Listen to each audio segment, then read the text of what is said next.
Barangay Hinebra trade meteorite mga bro, kapalit ni Ralph ko, patas lang kaya? At Hinebra bigman dadating na. So hindi talaga maitatanggi mga bro na legit bigman ang kailangan ng Barangay Hinebra.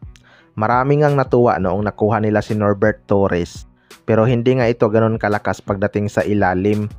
Undersize center kasi itong si Norbert Torres mga bro. Mas bagay din ang kanyang laro sa power forward dahil sa kanyang shooting. Nandyan naman si Japit Aguilar na primary bigman ng Barangay Hinebra. Kaya lang stamina talaga ang unang kalaban nitong si Japit Aguilar mga bro. Mabilis na kasi itong mapagod kapag natapat sa mga physical bigman. Pero ayon nga sa source mga bro, may dadating na bigman na daw itong Barangay Hinebra. Well, para sa akin mga bro, maraming ang available bigman sa pre-agency market na po pwedeng maging backup center ni Japit Aguilar.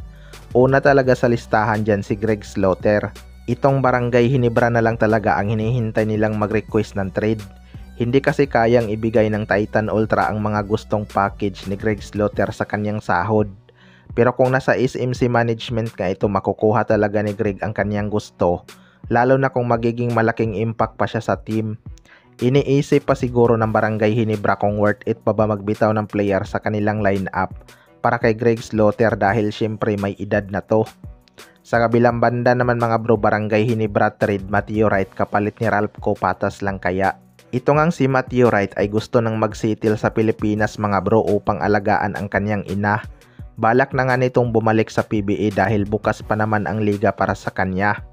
Pero mukhang ayaw na talaga nito sa Phoenix Fuel Master dahil kung matatandaan nyo, nawalan nga ito ng gana maglaro sa kanila matapos nilang itrade ang kanilang mga star player.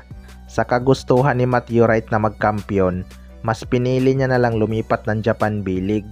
Hindi man siya nag-champion doon pero yung kanyang team ay plano namang magpalakas. Ayon nga sa source mga bro ay baka sign and trade ang mangyayari kay meteorite kapalit ni Ralph ko.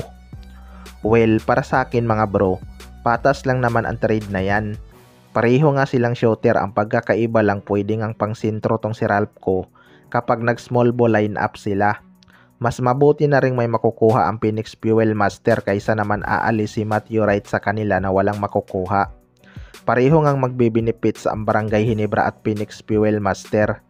Matagal na rin kasing may rumors na Barangay Hinebra ang bagsak ni meteorite kapag bumalik to sa PBA. Malaking tulong talaga to sa kanilang spacing lalo na't karamihan sa Barangay Hinebra ay undersized big man. Shooter kasi itong si meteorite kaya hindi pwedeng iwan ang depensa sa labas. Kaya expected na may mga double team sa kanya. Kaya abangan na lang natin. Kayo mga bro, ano masasabi nyo tungkol dito?